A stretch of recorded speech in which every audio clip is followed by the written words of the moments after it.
What's going on, everybody? Welcome back to the Courage to Grow show with Jeff and Joe. I am Jeff. I have here as well my co-host, Joe. Joe, how you doing? I'm Joe.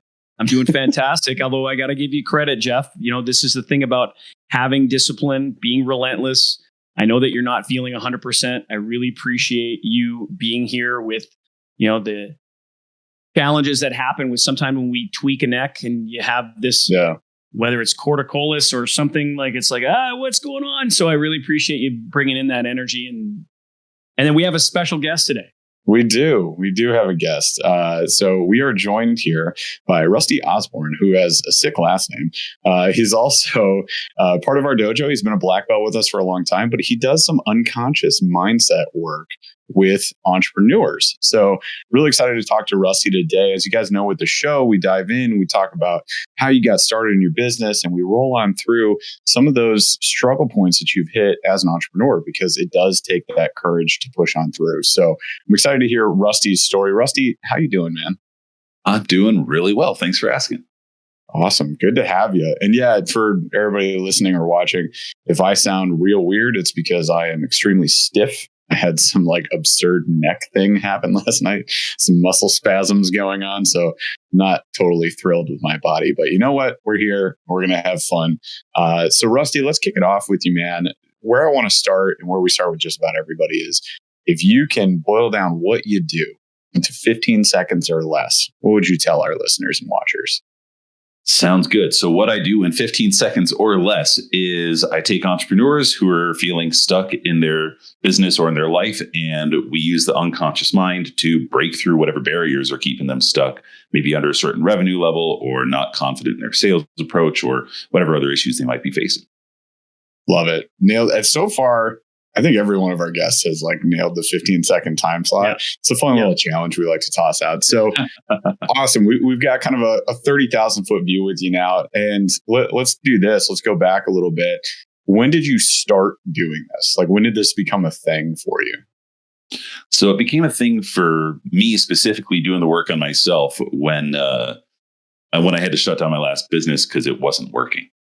So it was like, okay, this is not working. And my wife said those 4 words every entrepreneur wants to hear, which is, we should get jobs.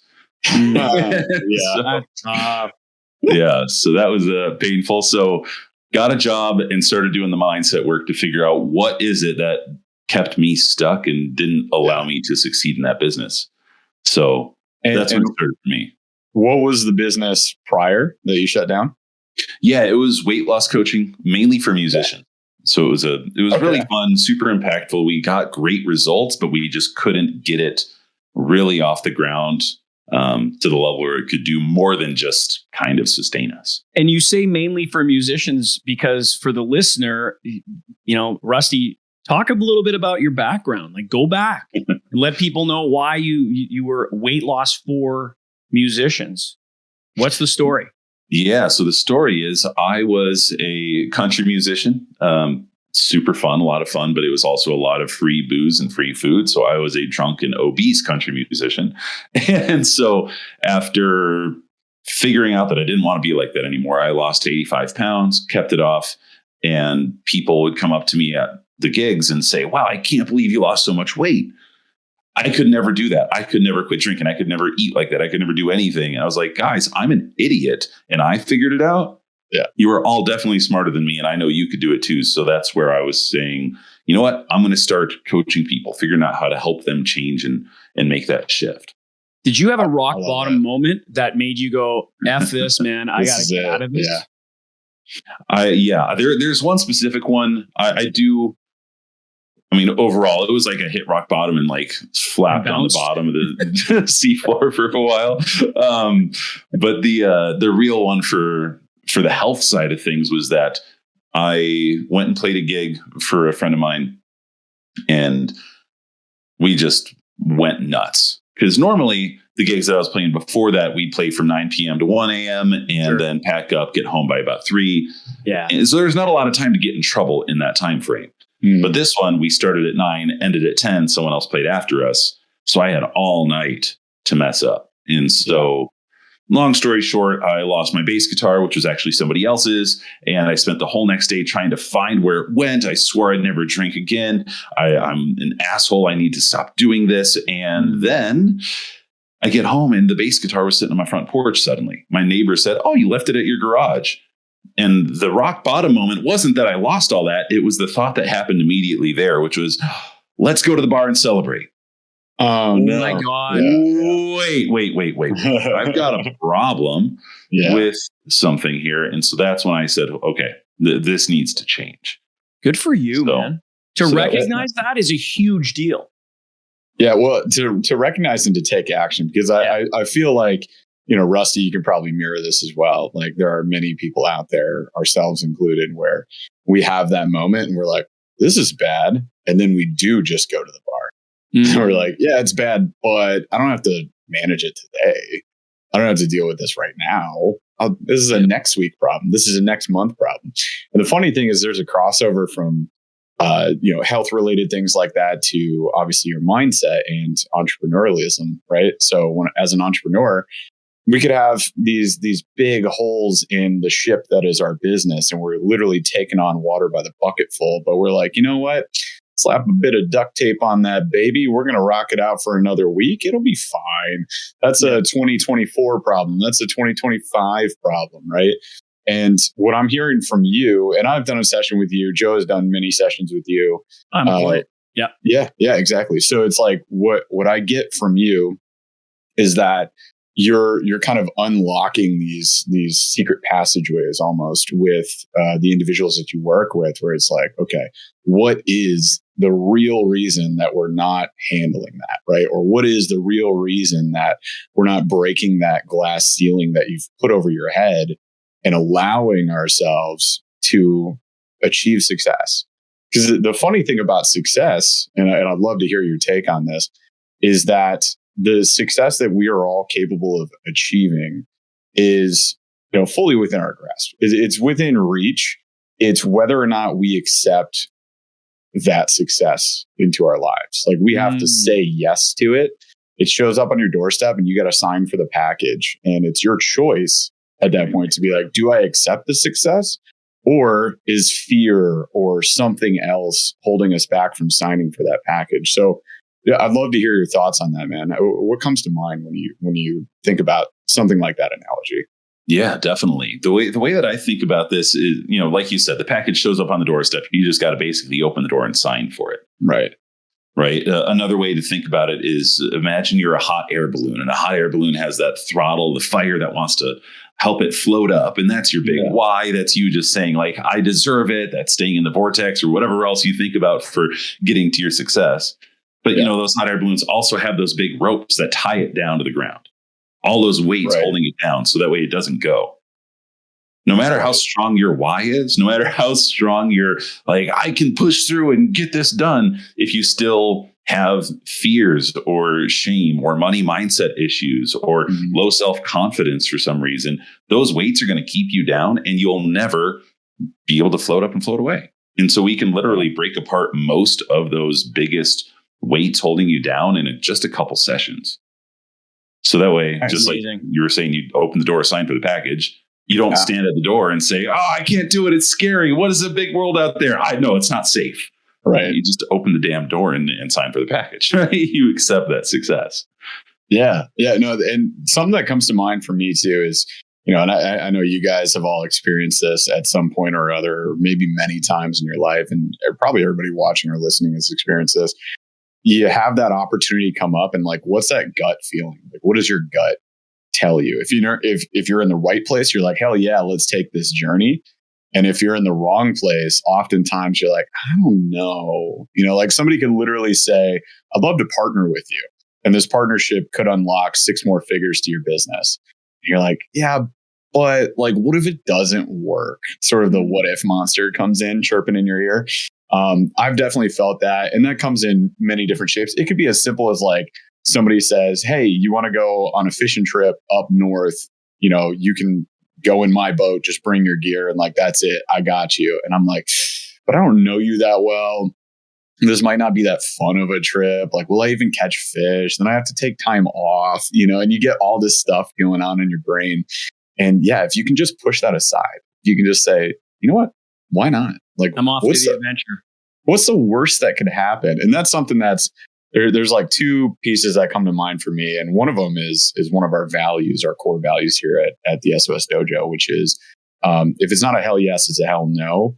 So that helps me sort of weed through the BS where it's like, is this a good decision? Is this a good path to take? Yes or no? It's a hell yes or a hell no. The other one, though, is like, what's the worst case scenario? Right. And actually coming up with it. And then once you have that worst case scenario, could you handle that? Is like the follow-up question. So stuff I would ask myself in business all the time would be like, okay, what's the worst case scenario? I implement this program, nobody signs up. Could I survive that? Absolutely. I mean, I'd be right where I am now. So that's not a big deal. So if it's not a hell yes, it's a hell no. That's a hell yes because there's no risk now. Let's go. And it's just sort of this back and forth decision-making process that I use. So if you wouldn't mind sharing maybe a little bit about like how you're helping these entrepreneurs make those decisions, break through these barriers, like what is maybe a simplified version if you could share that? For sure. So an example, even similar to what you were saying, one thing you said is like, what if you could just take those thoughts and put them aside and just do what you need to do? Yeah. The work that we do makes it so that those fears don't even come up again. Right? What if you didn't have to set it aside because they just dissolved and weren't there in the first place? Yeah. Then you could just say, oh, logistically, I could see that there's this thing I should watch out for, but best case scenario is I could make millions, right? Or whatever that might be for you. And right. So that's one thing that we do. And the way that we do it through these unconscious processes that we work through is first off, identifying what is the problem, right? So in that example of this guy wants me to get on his boat and take him, but I might not like him that much. All these other thoughts come up. Yeah. All of those thoughts and opinions and ideas and beliefs all generally have one core issue. And it can be different for each person. But if you just sit down and write all these ideas down, I don't want to go because I might not like him. He might smell like I don't really know that guy very well. What if he picks a lake that I don't want to fish on? Right. All these ideas. Then you can just sit with that and say, okay, I see what the thoughts are. Those are kind of silly. But if I was going to ask myself, okay, what's at the heart of this? Like if there was one belief or emotion that's sitting underneath all of this, what is it? And that one question can lead you to say, wow, I'm just afraid, or I believe that I'm not a good friend or good at talking to people. Right. So maybe that's what it is you're just afraid of actually sitting there with a guy for 8 hours. Not knowing what to say, or maybe it's like a lack of trust for the limited relationship that you have. So if you have those tangential fringe, like the people that you don't know that well, and you've been let down by them before, or like had trust broken with them before, now you're just like resistant to that social interaction because you've been burned in the past. And I mean, that's similar to typical relationships, right? It's like if I had a bad relationship now, super tentative, right?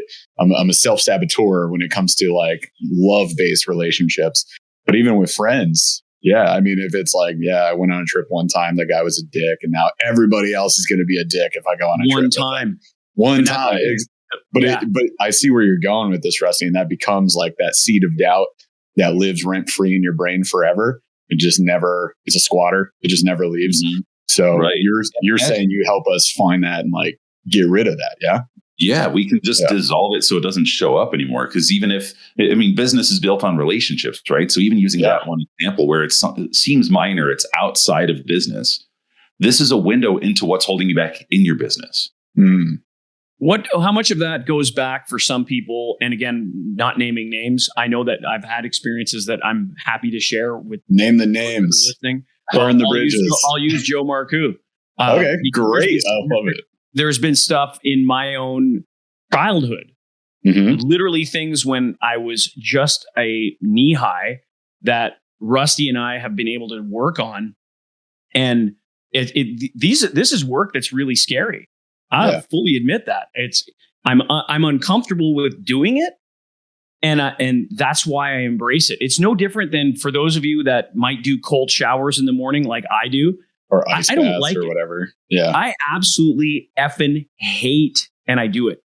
Yeah. I don't even think. I now go into it and I just effing do it because I know there's a mental benefit to it and there's all the physical benefits that do it. And if I say to him, and I remember seeing Tom Bilyeu speak at an event, and he said, listen, man, if you can consistently do cold showers and you hate them, and I do, or jumping in the lake when it's 48 degrees and I hate it, and I sit there for 3 minutes and it's awful and I can get out of it and I'm not dead.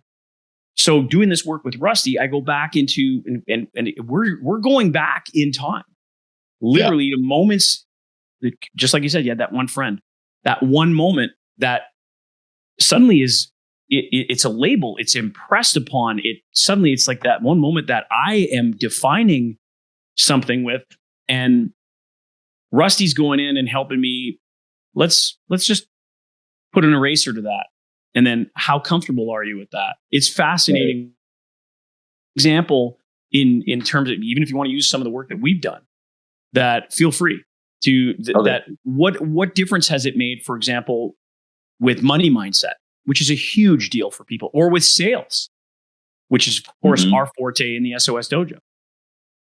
Yeah, it's a massive difference. One specific client I think of, as well as you, Joe, is our mutual friend, Austin. When he started with me and in the dojo, he was like, I don't have this confidence and I'm opening a gym. And he's 23. In the last 2 weeks. Yeah. In the last 2 weeks, he collected over $60,000. It's insane. He's in 10 days. Crushing it. Yeah. And he sent me a text. Thank you for the confidance. And so he sent us a testimonial too. It's great. I made him do that on our session, by the way. Oh, right on, bro. So, awesome. Because just pushing out of the comfort zone, and it helped anchor him into that level of success. Yeah. That he can continually collect $60K in 2 weeks if he wants to. Yeah. Right. But the things that were blocking him was some of this money mindset, some of these things that were in the past. Our unconscious mind gets mainly imprinted between the ages of 0 and 7. So we're getting programmed by our parents, by our friends, by the media, by everything around us constantly. The people we live near, the people we go to school with. And not just 0 to 7, that's where the majority of it's done. But then up to 14 years old is still a significant amount of when our unconscious mind is being programmed and our identity is being formed. Mm-hmm. And so pretty much all of our issues stem from something back then. So if we come back to that first question of like, let's write all these thoughts down, these beliefs that aren't serving you when it comes to this upcoming situation. What is that core belief or emotion underneath it? Then you can say, when is the first time I ever experienced that? And you'd probably be like, oh, 3rd grade when Tommy called me fat. Oh, that made me feel embarrassed and shameful. And I was afraid to ever take my shirt off at a pool again. Oh, it's been 30 years that you haven't taken your shirt off at a pool. Let's talk about that. Like if that shame and embarrassment is sitting with you now, imagine how that's showing up in your business because you're afraid to be seen. You're afraid to go build a bigger, better podcast. You're afraid to show your face on stages, right? These are the things that can hold us back continually over and over and over. What held you back as a salesperson? Because at the end of the day, you're running a business. You needed to learn how to sell. When you first started, even in your health and men's weight loss for musicians business, what were you like as a person who wanted to help people, and yet you still need to learn the skill? What was it like? One of the core beliefs that has held me back and now I can leverage to move me forward is that I'm not good enough. I'm just not good enough. And I'm not the only person who thinks this. I found out it's most people, especially entrepreneurs, have one of these deep insecurities that I'm not good enough. I'm somehow inherently flawed. Other people know better than me, so I don't really know what's best for my business. And so when I bought into those beliefs, I would eat more and drink more because that's the one thing I knew I was better than other people at. And I could definitely outdrink you back in the day. Like I was a professional. And so that didn't serve me. And so in the business, because I didn't believe I was good enough, I didn't have enough trust to iterate on the business and find a new market that would have had more buying power. Or if I had believed that I was good enough at the time, I would have shifted so much faster and sold more confidently because I would have had such confidence in my ability to help these people. I knew I could help. We've had a handful of clients lose more than 100 pounds and keep it off, right? That's massive. And what I did worked. But if I couldn't sell confidently, if I couldn't get my message out to more people, then I would never succeed. So this is something, it's massive. Yeah. You said something there, having a market that had more buying power. Mm-hmm. You know how many people, and I'll ask you this, Jeff, how many people have you known that they're focused in on a market and they might be passionate for it and they're not seeing the forest through the trees, because the fact is that market has no money. Oh, 100%. This is something you and I have talked about a lot, Joe. It's like when you choose that niche, you got to choose it wisely. And there's a term that comes up, I think it's from the book 6 to 7 Figures, about market fit, right? So it's like you have this thing that you're passionate about, you're trying to charge what you're worth, and you now have to make sure that that fits into the market of your choosing.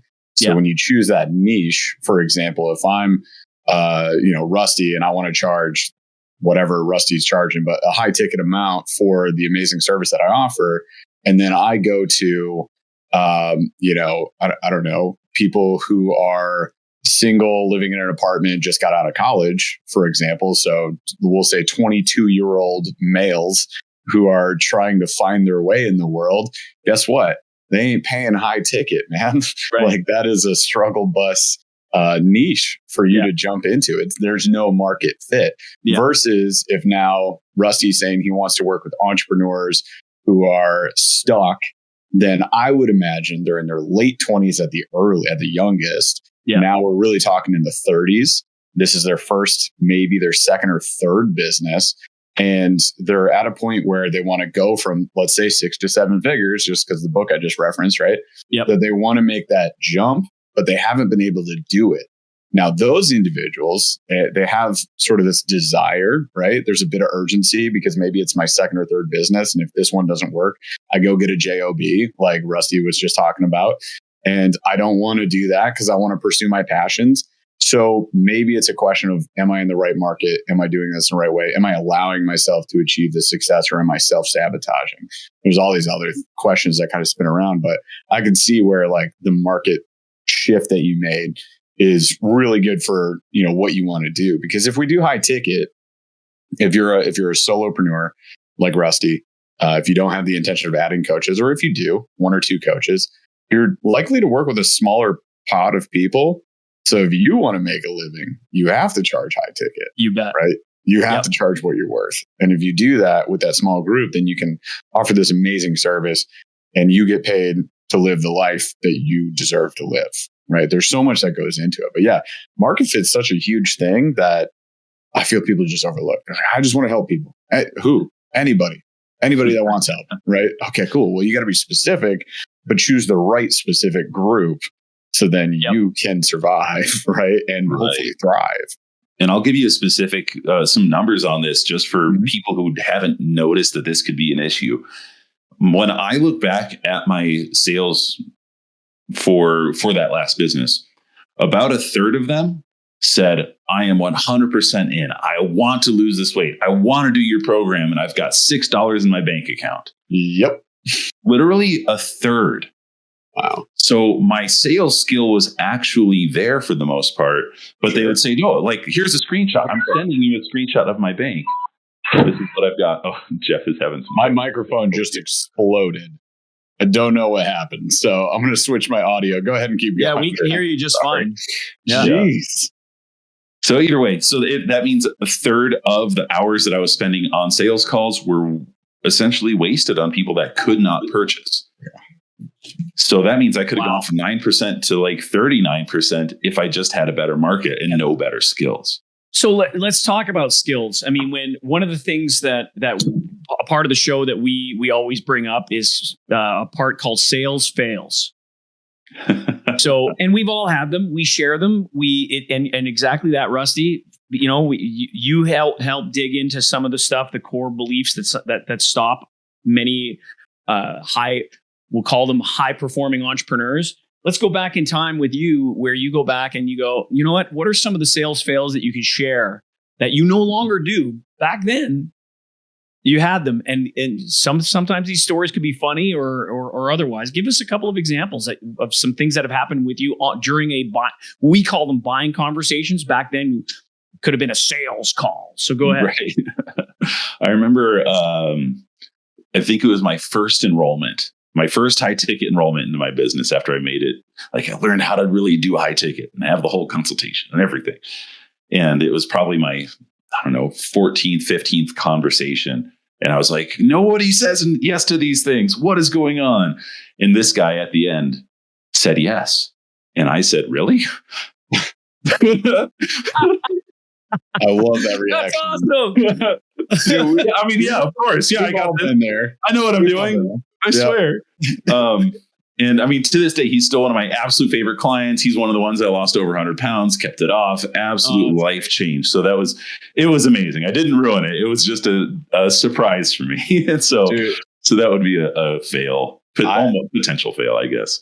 I have done that. I've done that exact thing. So I know exactly how you feel. Cause like when I first started, I was working as a personal trainer. We subcontracted under a gym. So we didn't work for the gym. We paid the gym rent to like sell PT to people that, were members. So it was kind of like cold sell. It was cold calls pretty much. I would walk around the gym floor and I would grab people off treadmills and, try and take them through a personal training appointment. Like that was my exposure to sales at that point. And I was young and hungry, but also terrified to the core. So I had this, she was an elementary school teacher. Like she taught 2nd or 3rd grade, and I'll never forget her, but like, brought her in, did the appointment, and she bought 2 times a week personal training for the entire year, which was like $3,600 because we were doing half-hour sessions. And yeah, same thing. She goes, yeah. And I was like, yes, you want to? And she was like, yes, I want to do this. And I was like, okay, cool. Great. Awesome. Like I was just so unprepared for the yes. Like I was like, what do I do next? I literally like floundered for a minute. My boss was there. I was like, give me 1 minute. And I like ran back to my boss. I was like, how do I sign someone up? I don't even know what I'm doing. And yeah, so I know that scenario. I've been there. Anybody who's a rookie in sales, I'm sure has been there. Maybe you haven't said it out loud like Rusty and I have, but you've said it in your head. God. How many, even veterans in sales sometimes, and the three of us, wow. I would call us veterans. Let's face it, we get those moments where, and this is why it's so important. Mindset, and Rusty, you do mindset work. The mindset of this, the shift when we're speaking with someone, if we allow the little voice in our heads, the ones that right now that's saying what little voice, it's that one, the one that starts to creep in and says, nah, they're not into it. The moment that you allow that voice to speak up while you're having a conversation with someone is the moment you lose. It doesn't even happen at the end of the conversation. So to be able to, the one thing that I find interesting is there's skills, there's mindset, and then there's absolute belief. And they change they're interchangeable, because there are people that we know, and you, the listener, might be, and Rusty, you might have experienced this. You might believe in your heart and soul, and you guys know that can be the trap. Because when somebody, and everyone will, there's a level of resistance when we're talking high ticket, they hear the price, and then your belief gets shook. So suddenly your mindset gets shook. And if you don't have the skills, then everything falls apart. Some people come in and they don't have the skills. And what happens is, as they work the skills, their mindset gets better. And then their mindset gets better and it reinvigorates their belief. So Rusty, can you speak a little bit about that? Because you're doing some of that work with people and you've experienced it yourself. Look at what you've been able to do as becoming a black belt and now a black belt leader. Right. Absolutely. And I've experienced them, like you mentioned, those 3 pieces, feeding into each other or hurting each other and all of that. And when I first joined the dojo to work with you guys, it's because my sales numbers were at 9% close rate. It was garbage, just awful. And within a month, I got to 25%, not because of any specific mindset work I did, but because of the skill that you guys helped me build. What happened was, when I understood exactly how to handle these objections that were holding me back, suddenly I had way more confidence going into the conversation. So I had this mindset of, wait, I know what to do now because I've built the skill. And I know that I deliver great results. So now those three pieces were supporting each other. So sometimes the skill itself builds your belief and your certainty. Exactly.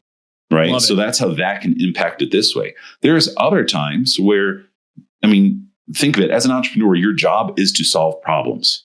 Right. If you want to solve great problems, you need to trust yourself that you're able to do it.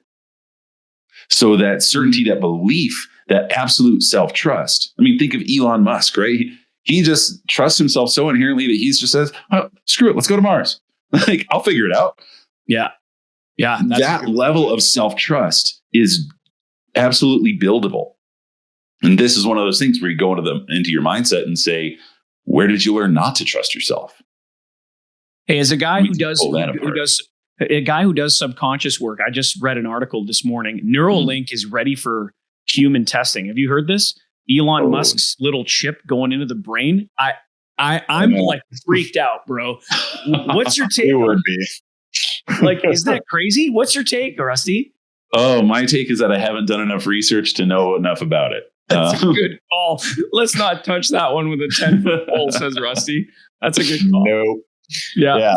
All right. So awesome stuff here, Rusty. Really appreciate you being on. I think it's a good point to kind of wrap up the show here. So right now, if anybody wants to, seek you out for some mindset training, like where would that person go to find you? Yeah, awesome question. So if you're an entrepreneur, maybe a high ticket closer who's looking to really up-level that certainty and confidence, you can go to rustyosborne.com, and I've set it up that you can apply for a free call. This is something that I previously reserved only for members in the dojo and specific people in my network, but I open it up as a gift to the listener today. So that is there. You can go and apply. And so long as it sounds like we'd be a good fit, then I will get you set up with a free session, completely free, no pitch, no sale. It's not a free call that is a sales call. It's actually a free coaching call. So if you want to enroll with me after that, we could set up an actual separate call for that. But we'll break through the biggest blocks in your business, in your mindset, so you can get to that next level of whatever confidence, income, impact, freedom, whatever it is you're looking for. Love it, man. All right. Well, hey, really appreciate your time today and sharing the stories and hopefully informing the viewers, the listeners as well.